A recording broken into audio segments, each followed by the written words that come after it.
Hello students, welcome to launcher. जैसे कि हमने इंडस्ट्रियल डिस्प्यूट एक्ट 1947 पढ़ा है।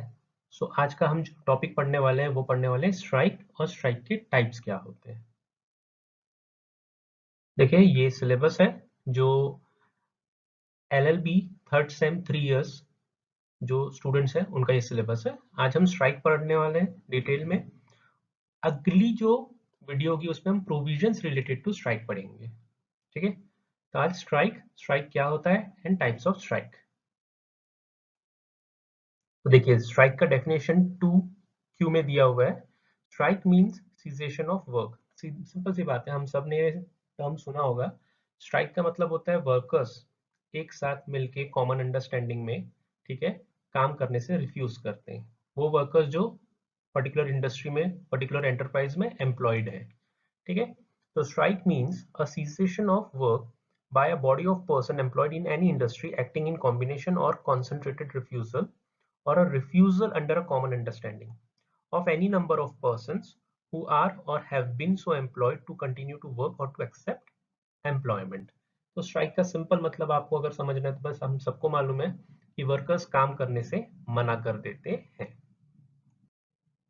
स्ट्राइक एक तरह से क्या है, it's a powerful weapon, it's a powerful weapon. ठीक है, जहां पे लेबर अपनी बात मनवाते हैं, डिमांड्स एक्सेप्ट करवाते हैं मैनेजमेंट से। ठीक है, तो strike is a powerful weapon used by trade unions and other labour association to get the demand accepted. Strike एक तरह से क्या करता है, it put pressure on employers और मैनेजमेंट कि भाई वर्कर्स की डिमांड माना जाए। ठीक है, when workers collectively cease to work in a particular industry they are said to be on strike. Generally देखा गया है कि what is the main reason of strike. ऐसे तो बहुत सारे होते हैं, लेकिन जो कोर रीजन है वो जनरली होता है वेजेस से रिलेटेड, है ना।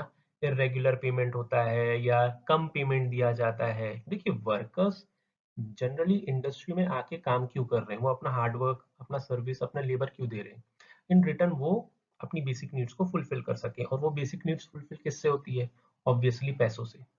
तो वो हमेशा चाहते हैं कि वो जितना काम कर रहे हैं, ठीक है, उसका प्रॉपर उनको वेजेस मिले, रेगुलरली मिले, ठीक है, एडिक्वेट मिले, ठीक है, ताकि वर्कर्स अपनी नीड्स को फुलफिल कर सके। बट और भी रीजंस हैं जिसकी वजह से स्ट्राइक्स होते हैं, तो वो देख लेते हैं। देखिए कॉजेस ऑफ स्ट्राइक में बहुत सारी चीजें हैं। जैसे कंपनी की कई बार पॉलिसीज जो होती है वो एम्प्लॉय ओरिएंटेड नहीं होती है, वर्कर्स के फेवर में नहीं होती है। तो कई बार क्या हो जाता है, डिससेटिस्फाई हो जाते हैं एम्प्लॉयज और स्ट्राइक कर देते हैं। इंसेंटिव या सैलरी प्रॉब्लम्स जो अभी अपन ने देखा, इंक्रीमेंट होता तो है, इंक्रीमेंट यानी क्या होता है, इंक्रीमेंट यानी सैलरी में थोड़ी सी बढ़ोतरी, थोड़ा सा इंक्रीज होना। बट वो उनको लगता है कि वो जितना इंक्रीमेंट हुआ है उनके हिसाब से लगता है कि वो कम है, महंगाई दर से कम है। ठीक है, महंगाई ज्यादा हो रही है और उनकी इंक्रीमेंट कम हो रही है, तो ऐसे में वो स्ट्राइक कर देते हैं। कई बार रॉन्गफुली किसी को एम्प्लॉय को डिस्चार्ज या डिसमिस किया होगा तो उसको प्रोटेक्ट करने के लिए, उसको सपोर्ट करने के लिए वर्कर स्ट्राइक पे चले जाते हैं। अगर कोई कंसेशन या प्रिविलेजेस जो आपने वर्कर्स को दी है और अचानक से आप वो विड्रॉ कर लेते हैं, जैसे कैंटीन फैसिलिटी अगर आपने दिया होगा, अब अचानक से आप कैंटीन फैसिलिटी उनसे बंद कर लेंगे, उनको कैंटीन फैसिलिटी नहीं देंगे, तो ऐसे में तो वर्कर्स विड्रॉ क्या कर सकते हैं, स्ट्राइक करने चले जाएंगे। या आवर्स ऑफ वर्क और एंड रेस्ट इंटरवल्स, है ना। आवर्स ऑफ वर्क, ठीक है, कई बार क्या होता है, लॉन्ग आवर्स पे काम कराया जाता है, ठीक है, बिना कोई ब्रेक के। तो वर्कर्स फैटिक हो जाते हैं, ठीक है, थक जाते हैं, तो उसके लिए वो लोग स्ट्राइक करते हैं कि हमको प्रॉपर आवर्स मिले, प्रॉपर रेस्ट इंटरवल्स मिले।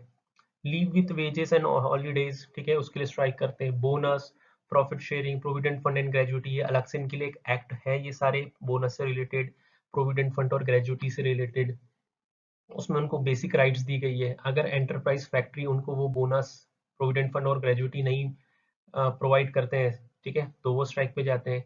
किसी वर्कर को रिट्रेंच कर दिया या आपने अपने स्टेब्लिशमेंट को क्लोज कर दिया, इसकी वजह से स्ट्राइक हो सकता है।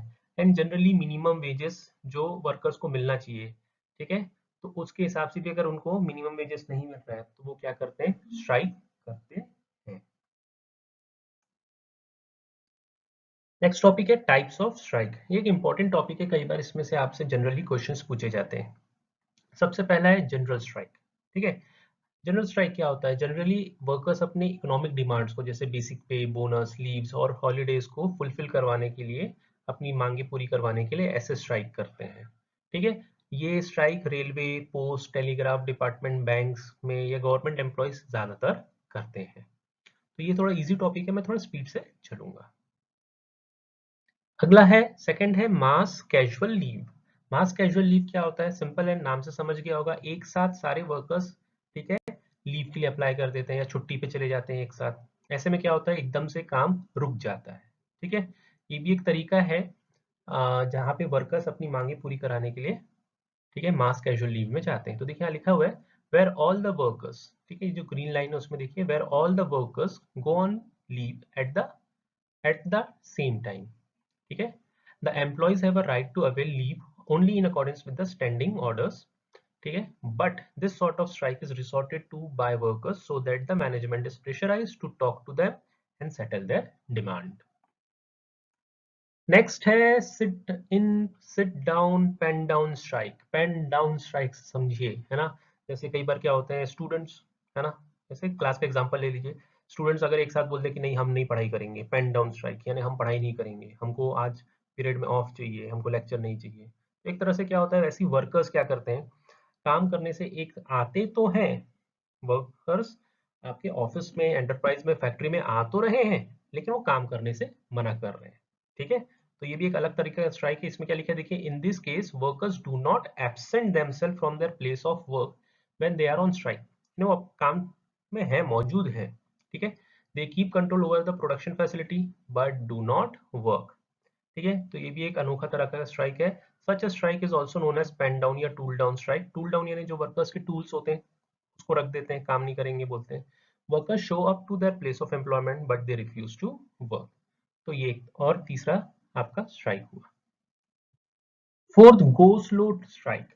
ये बहुत ज्यादा खतरनाक होता है, एक तरह से बोला गया है। गो स्लो स्ट्राइक में भी क्या हो रहा है, वर्कर्स आ तो रहे हैं, काम भी कर रहे हैं, लेकिन बहुत स्लो स्पीड में काम कर रहे हैं, धीरे धीरे काम कर रहे हैं, डेलिबरेटली जानबूझ के स्लो स्पीड में काम कर रहे हैं। इससे होगा क्या, काम, ठीक है, रिड्यूस स्पीड से होगा, प्रोडक्शन में अफेक्ट होगा, प्रोडक्टिविटी कम होगी।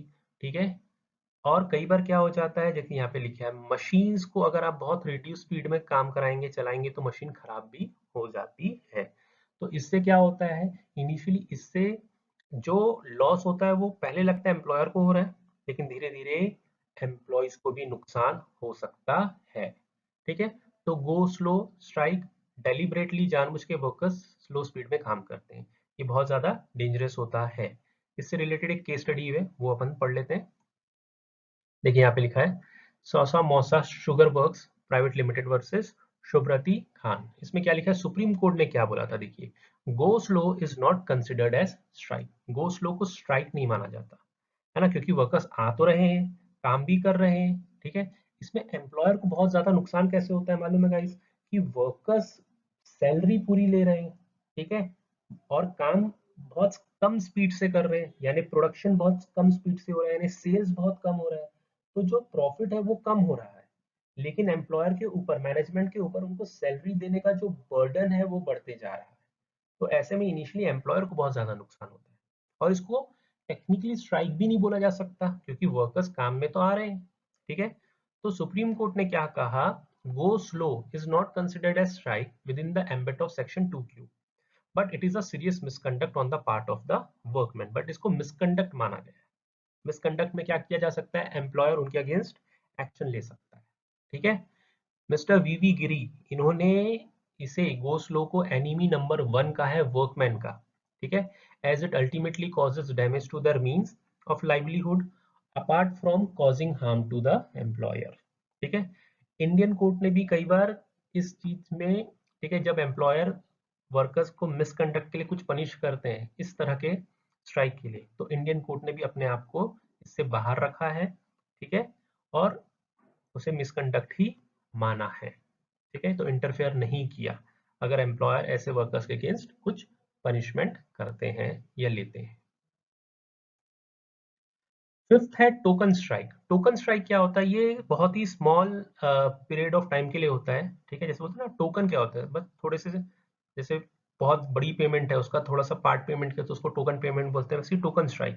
ये बहुत सारे लंबे समय के लिए स्ट्राइक पे नहीं जा रहे हैं, ठीक है। ये वर्कर्स सिर्फ अपने आप को बता रहे हैं कि भी हम गुस्सा है, खफा है, हमारी कंप्लेंट्स है अगेंस्ट द मैनेजमेंट, तो हम एक शॉर्ट स्पैन के लिए स्ट्राइक पे जाते हैं। तो इसे स्ट्राइक माना गया है। All the ingredients of definition in section 2Q अगर सेटिस्फाई हो जाए तो इसे स्ट्राइक माना जाता है। लाइटनिंग और क्विकली स्ट्राइक क्या होता है? लाइटनिंग जैसे होता है ना, जैसे लाइटनिंग है ना, एकदम से कभी भी कहीं पे भी लाइटनिंग हो जाती है कहीं पे भी, ठीक है, बादल गरज जाते हैं। और उसी तरह ये स्ट्राइक है जहाँ पे वर्कर्स बिना कोई सोचे समझे एकदम से सारे के सारे वर्कर्स एक ही साथ बिना कोई नोटिस दिए एक ही साथ स्ट्राइक कर लेते हैं। As the name suggest, strike are held in a flash of second, ठीक है। जैसे बादल गरजता है, बिजली गिरती है एकदम फ्लैश ऑफ सेकंड में, वैसे ही स्ट्राइक हो जाता है एकदम फ्लैश ऑफ सेकंड में, and that is why they are called lightning और quickly strike. The strikes are staged suddenly and the thought behind it is to spread the message of an instant strike with all the workers, ठीक है। ये strike एक तरह से generally क्या माना गया है, यहाँ पे आप नोटिस ही नहीं दे रहे। स्ट्राइक का एक रूल है कि आपको नोटिस देना पड़ता है, अगर आप बिना नोटिस के स्ट्राइक करेंगे तो वो इलीगल हो जाता है। तो normally the workers if at all they are to go on strike given notice and then carry out thought into an action, but here the striker first strike and then start to bargain. So as there is no notice present in the strike, such strikes are illegal. आगे बढ़ते हैं। Seventh है sympathetic strike. Sympathy है ना, किसी और industry के worker strike कर रहे हैं, उनको सपोर्ट करने के लिए किसी और इंडस्ट्रीज के वर्कर स्ट्राइक पे जा रहे हैं, तो ये सिंपैथी स्ट्राइक हो गया। लेकिन इसको कोर्ट ने स्ट्राइक नहीं माना, ऐसे स्ट्राइक को स्ट्राइक नहीं माना, क्योंकि जनरली, ठीक है, वर्कर्स जो स्ट्राइक पे जाते हैं वो डिससेटिस्फाई होते हैं, उन्हें कुछ मांगे होती है from there management. But sympathy strike में क्या हो रहा है, वर्कर्स सिर्फ स्ट्राइक पे गए क्योंकि कोई और इंडस्ट्री के वर्कर्स स्ट्राइक पे गए, उनको उनके साथ सहानुभूति सिंपैथी करने के लिए ये लोग स्ट्राइक पे चले गए, तो इसे स्ट्राइक के डेफिनेशन में नहीं डाल सकते। तो देखिए इसमें क्या लिखा हुआ है, when workers of one unit or industry go on strike in sympathy with the workers of another unit or industry who are already on strike, it is called sympathetic strike। जैसे यहाँ पे एक एग्जांपल है, workers of sugar industry may go on strike in sympathy with their fellow workers of the textile industry who may already be on strike। समझा? तो textile industry के worker strike में उनको सपोर्ट करने के लिए उनको सिंपैथी दिखाने के लिए शुगर इंडस्ट्री के वर्कर स्ट्राइक पे जा रहे हैं। इस पे भी एक केस स्टडी है, ध्यान दीजिएगा। Kambalingam versus Indian metal and metallurgical corporation. इसमें सुप्रीम कोर्ट ने क्या कहा, ये नीचे की जस्ट लाइन देख लीजिए। The sympathetic strike can not be regarded as a strike within the meaning of section 2Q and management can take disciplinary action, ठीक है, अगेंस्ट द वर्कमैन। क्योंकि ये टेक्निकली स्ट्राइक तो है ही नहीं ना, क्योंकि वर्कर्स आर नॉट डिससैटिस्फाइड और they don't have any demand with their management, उनके मैनेजमेंट से तो उनको कोई डिमांड नहीं है ना, कोई और इंडस्ट्री के वर्कर्स को सपोर्ट करने के लिए आप स्ट्राइक कर रहे हैं, तो ऐसा इसे स्ट्राइक नहीं माना गया। हंगर स्ट्राइक क्या होता है भाई, भूख हड़ताल जिसमें वर्कर्स खाना खाने से, कुछ खाना पीना से इनकार कर देते हैं। ये स्ट्राइक जनरली क्या कर सकता है, अगर आप, ठीक है, ऐसा हो गया कि आपकी मरने वाली कंडीशन में आ गए, आप मर सकते हैं, तो ऐसे में section 309 of Indian penal code आपको अट्रैक्ट करेगा, ठीक है, आप लायबल हो जाओगे और आपको जेल भी हो सकती है। तो हंगर स्ट्राइक, ठीक है, में क्या होता है तो आपको सबको मालूम है, ठीक है, workman resort to fasting near the work place in order to demand the employer to redress their grievance. Hunger strike is also liable under section 309 of Indian Penal Code, which is an attempt to commit suicide। लेकिन initially एकदम, जैसे कि starting में ही एकदम से आपको section 309, ठीक है, अप्लाई नहीं हो पाएगा, आप लायबल नहीं होंगे, क्योंकि ये कब लायबल होंगे, जब अगर आपकी एकदम से मरने वाली कंडीशन है कि आप मर सकते हैं, तब ये आपको, ठीक है, इस पे सजा भी हो सकती है 309 में, ठीक है। ये जो डिटेल है वो यहाँ पे दिया हुआ है, आप एक बार रीड मारेंगे आपको समझ जाएगा। वाइल्डकैट स्ट्राइक्स क्या होता है, this strikes are conducted by workers employees without authority and consent of union. बिना किसी से पूछे, बिना किसी से नोटिस दिए आप स्ट्राइक करते हैं, तो अगेन ये भी एक तरह से इलीगल है क्योंकि नोटिस देना तो जरूरी है। So this is called wildcat strike. In 2004, significant number of advocate went on wildcat strike at the city civil court premises in Bangalore। ठीक है, वो इसलिए स्ट्राइक पे गए थे क्योंकि असिस्टेंट कमिश्नर ने कुछ ठीक है, रिमार्क्स दिया था जो जिससे वो डिससेटिस्फाई हो गए थे। नेक्स्ट है मास रेजिग्नेशन। मास रेजिग्नेशन यानी क्या होता है भी, मास यानी एक साथ बहुत सारे वर्कर्स एक साथ क्या करते हैं, रिजाइन कर देते हैं, ठीक है, अपना रेजिग्नेशन दे देते हैं मैनेजमेंट को। ठीक है, मैनेजमेंट का क्या होता है, यहाँ पे एकदम से काम रुक जाएगा। ठीक है, तो इट बिकम्स क्यूबरसम। देखिए यहाँ पे लिखा हुआ है ना, मैं यहाँ से पढ़ाता हूँ। All the workman who are employed in an industry submit their resignation to the management. Now management के लिए क्या हो जाता है, it becomes cumbersome and difficult for the management to accept every workers resignation as that would have an effect of bringing the very industry to stand still. एकदम से काम रुक जाएगा। ठीक है, तो ये भी एक तरीका है, ठीक है, स्ट्राइक जाने का, जिसमें एक साथ वर्कर्स क्या करते हैं, रिजाइन कर देते हैं और अपनी मांगे मनवाने के लिए इस तरह का स्ट्राइक करते हैं। तो guys, this are the types of strike. फिर एक है घेराव। घेराव क्या होता है, ये भी एक थोड़ा सा इलीगल है। घेराव में क्या होता है कि मैनेजमेंट के या एम्प्लॉयर को क्या करते हैं, फैक्ट्री के वर्कर्स एक साथ एक जगह पे घेर लेते हैं, फिजिकली उनका मूवमेंट थोड़ा सा रिस्ट्रिक्ट कर देते हैं। ठीक है, जैसे यहाँ पे लिखा है confining a person to the place from where he is not allowed to move in any manner। उसका इन आउट एकदम से रोक दिया जाता है। तो ये भी एक तरह से इलीगल स्ट्राइक है, ऐसा नहीं किया जा सकता है। It is said to be physically blockade of the target. Target यानी एम्प्लॉयर है जिसको आप टारगेट कर रहे हैं, who could be any manager or managing director of anybody from the management। Here the victim is encircled by the workers to block the ingress and egress in and out एक तरह से from a particular place, workshop और even a factory. तो इस तरह के कुछ types of strikes होते हैं गाइस। अगर आपसे क्वेश्चन पूछता है तो इतने पॉइंट्स लिखना सफिशिएंट होगा। ठीक है, आई होप आपको ये वीडियो पसंद आया होगा। अगर आपको ये वीडियो पसंद आया है तो चैनल सब्सक्राइब करें गाइस, वीडियो को लाइक करें, कमेंट करें आपके कि आपको क्या पसंद आया। ठीक है, और आने वाले वीडियो की भी आपको नोटिफिकेशन मिल सके। Thank you guys.